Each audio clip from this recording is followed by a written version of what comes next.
Hey everyone. So I'm inside of the Master IEP Coach Network, and I'm working with Master IEP coaches across the country to get ready for this messy back to school season that we are approaching quite quickly. And there was a question about life skills, special education, and trips to the grocery store. So the first thing that I have to ask you is, how do you feel about life skills programs in special education that takes trips to the grocery store? So I have my own opinions. I have my own thoughts. I know that it still happens. I know that it happened a lot more in the 70s and 80s. For those of you that don't know, I have a brother who has Down syndrome. He is 43 years old.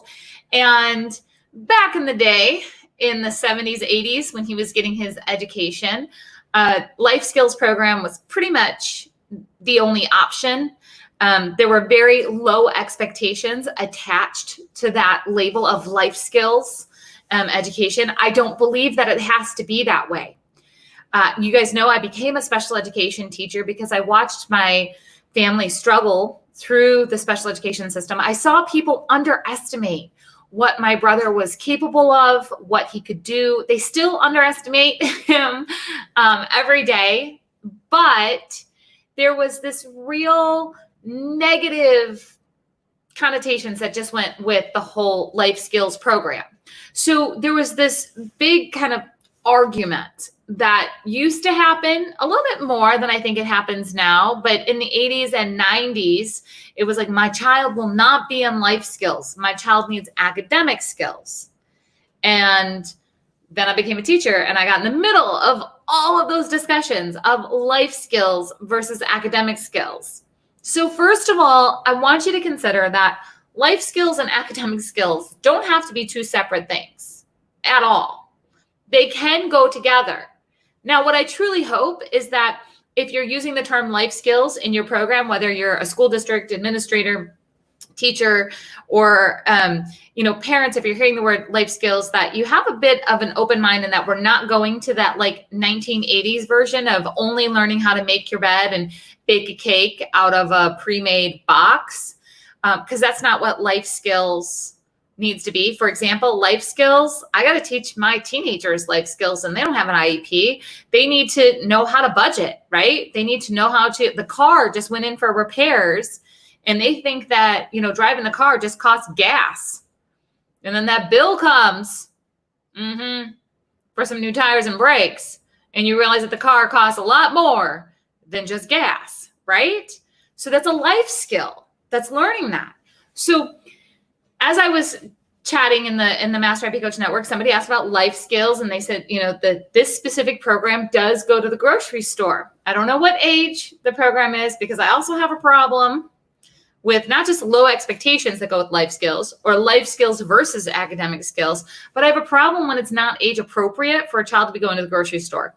In other words, most 8-year-olds don't go to the grocery store to actually learn how to shop. They go there because they're following their mom around and they're asking for snacks.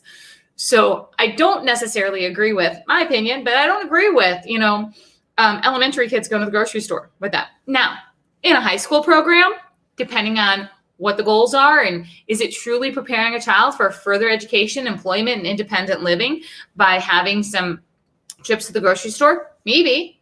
I don't know this individual, but it's part of their program. And she said, you know what? With the current environment, we're not going to be able to go to the grocery stores. So what do? Like, do you set up a mimicked, store inside of the school? I'm not a big fan of those either. I got a lot of, like, just having been a special needs sibling and seeing the lack of reality when it comes to those, it's really frustrating, because it's not like going to the store. So here's where I sit on the whole thing right there with this question of like, what do we do? It's part of their programming and it can't happen. So I go right back to, what do you do to go shopping right now? Are you going into the store with a mask? That's a life skill. Okay, so let's just say that that's not going to be an option, right? Like, having extra exposure out in the community, not a preferred method for learning right now. However, ordering online and doing pickup is a huge life skill right now, right? Hello, like my daughter, I told her, go get a job when all of this happened. She's going to be 18, guys. She needed to go get a job, fill some of her time. And with what had happened in the spring, she went and got a job at Walmart doing online grocery pickup division is where she works. So she either does the picking of your order if you order online at Walmart, or she brings it out to you, which means it is a life skill for somebody to be sitting in a car waiting 20 minutes for all of these teenagers to figure out how to get the order out to you at your car. Okay. So online ordering and pickup, that's a huge life skill. Online ordering and budgeting. Hello, how easy is it to put a ton of things inside of your Amazon cart? Because I know mine can get filled up pretty quickly.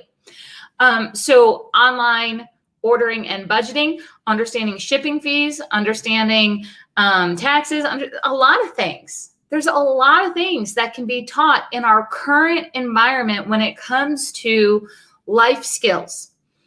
Because quite honestly, I think that this transition that just happened, that was forced on us to do more online stuff, right? Like my mom, who had never ordered from Amazon.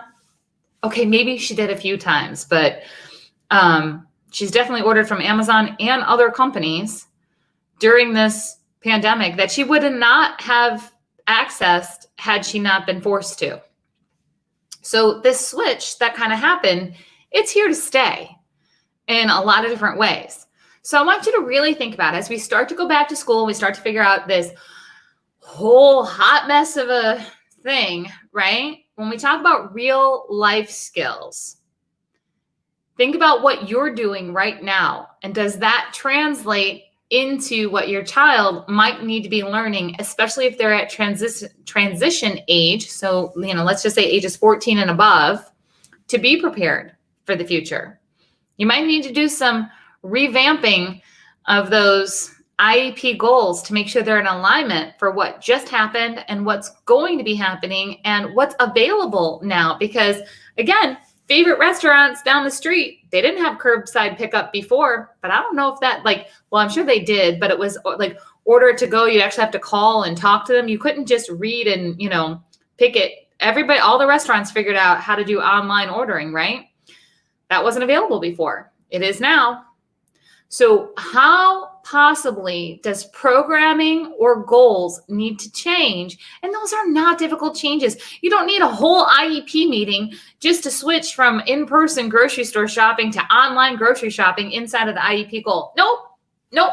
Don't need a whole IEP meeting for that. You can make that switch. So, all right, think about it. Let me know if you have questions. Let me know if you've been thinking about how is the current situation going to impact your child's IEP goals. And don't forget, I have a free webinar for you. It's right on the events of this page where you can access a free online workshop that's happening in August about missed IEP services and masks. Now what?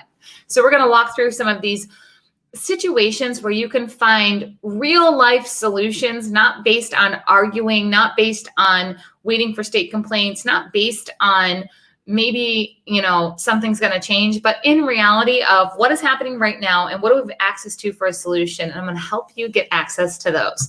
All right, guys, I'll see you soon.